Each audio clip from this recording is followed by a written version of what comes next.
ఇక్కడికి మీ అందరికీ డప్పులకు డోలలో దండాలు. బాగా మిమ్మల్ని అందరూ చూసినాక ఆవేశంగా మాట్లాడాలన్నది, కానీ రేపు పొద్దుగల మా నాన్న పుట్టినరోజు మీటింగ్ ఉన్నది కాబట్టి నేను జర మెల్లగానే మాట్లాడతా. జాకీర్ హుస్సేన్ అట తబలా మొట్టమొదలు కొట్టడానికి కాంపిటీషన్లకు పోతే ఈ సచ్చిన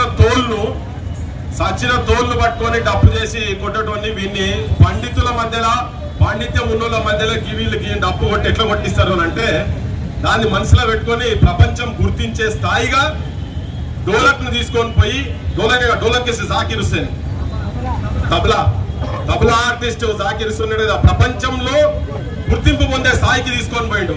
ఇలా కృష్ణన్న తీసుకున్నటువంటి ఈ డప్పు ఉద్యమం ప్రపంచాన్ని ఎక్కడికాడు భూమిని ఆకాశాన్ని ఒకటి చేసే ఆ గౌరవాన్ని తీసుకొచ్చేటువంటి ఉద్యమాన్ని చేపట్టిండు. వాస్తవంగా నేను మొట్టమొదలు మాట్లాడమంటే నేను మాట్లాడకుండా ఉండే ఒక కారణం మా మాజీ ఉప ముఖ్యమంత్రి గారు మాట్లాడినాక మాట్లాడాలనుకున్నా. ఎందుకంటే నేను ఒకటి సమాజానికి ఒక మెసేజ్ చేయదలుచుకున్నా. ఇలా తను మాట్లాడుకుంటే ఏమన్నాడు, తను మాట్లాడకుంటే నేను మాట్లాడటం కావచ్చు. నేను కృష్ణన్ వదిలిన బాణమే ఎంఆర్పిఎస్ వదిలిన బాణమే అన్నాడు. చాలా మంది ఒక నాయకత్వాన్ని 30 సంవత్సరాల నుంచి ధర్మ పోరాటం జరుగుతున్న దాన్ని మందకృష్ణను వ్యక్తిగతంగా టార్గెట్ చేసి ఈ ఉద్యమాన్ని పొందబెట్టేటువంటి ప్రయత్నం చేస్తున్నారు. ఇలా 30 సంవత్సరాల నుంచి ఎవరు ఎమ్మెల్యేలైనా మాదిగా జాతులకెళ్ళి ఎవరు ఎమ్మెల్యేలైనా ఎవరు ఎంపీలైనా ఎవరు మంత్రులైనా అది ఎంఆర్పిఎస్ మందకృష్ణ కనుసైగలతో జరిగిందని చెప్పడానికి ఒక వాస్తవంగా చెప్పదలుచుకున్నా. నేను గొప్పలు చెప్పాలని కాదు, తననే కావాలనుకుంటే మందకృష్ణను బయట వేరే సమాజంలో చాలా ఘోరంగా బదనాం చేసేటువంటి ప్రయత్నం చేస్తా ఉన్నారు. వాళ్ళందరికీ ఏంటంటే ఇలా తన బీజేపీలో పోయిండు, మందకృష్ణ బడి మనం ఎందుకు పోవాలి. ఇది మేము మొట్టమొదటి నేను ఈ ఉద్యమానికి మేధావుగా సంఘీభావంగా ఒక మీటింగ్ పెడితే చాలా మంది నన్నేసిన ప్రశ్నలు ఇప్పుడు ఒకరిద్దరు వేస్తున్నారు. కానీ సమాజం మొత్తం ఈ న్యాయమైన డిమాండ్ ఒక ఆలోచన గడప గడప తన మొక్కని గుడి లేదు తొక్కని గడప లేదు 30 సంవత్సరాలల్లా ఒక వ్యక్తిని అగౌరవపరుచుకుంటా అవమానపరుచుకుంటా మానసికంగా ఇబ్బందులు పెట్టి ఎన్నో వెన్నుపోట్లు ఎన్నో ముందు పోట్లు ఉన్న సొంత జాతులకెళ్ళి కావచ్చు అవన్నీ ఎదుర్కొంటా ఒక ఉద్యమాన్ని సుదీర్ఘంగా 30 సంవత్సరాలు నడిపించినట్టు అది సామాన్యమైన విషయం కాదని మీకు అందరికి మనవి చేస్తున్నా. ఇదే పోరాట పటిమ కనుక తెలంగాణ ఉద్యమం కనుక ఉండేది ఉంటే 1200 మంది పిల్లలు బలిదానం చేసుకోవాల్సిన అవసరం లేకుంటుండే. ఆ నాయకత్వ లోపం అక్కడ ఉన్నది. కానీ మన మాదిగా జాతికి అర్థం చేసుకోవాల్సిన అవసరం ఉంది. సమాజానికి చెప్పాలనే ఏకైక ఆలోచనతోటే నేను మొట్టమొదటి బయటకు వచ్చినప్పుడు నేను ఇంత ముందు సైలెంట్ సోల్జర్ గా ఉన్నా, సీక్రెట్ ఏజెంట్ గా ఉన్నా, ఇప్పుడు వైలెంట్ వారియర్ అని చెప్తున్నా. ఎక్కడ ఇది అమలయ్యే వరకు, ఎందుకంటే ఆఖరికి ఇప్పుడు పెప్పర్ స్ప్రే బ్యాచ్ లగడపాటి ఎట్లయితే లగడపాటి బ్యాచ్ ఎప్పుడైతే పార్లమెంట్ లో వచ్చి ఆపే ప్రయత్నం చేస్తుందో తెలంగాణను, ఇప్పుడు అటువంటి లగడపాటి వారసులు లగడపాటి సమీపం ఉన్నోళ్ళు కావచ్చు దగ్గర దోస్తులు తెలంగాణ లగడపాటిలు దీన్ని ఆపే ప్రయత్నం చేస్తున్నారు. తస్మాత్ జాగ్రత్త అని చెప్పదలుచుకున్నా.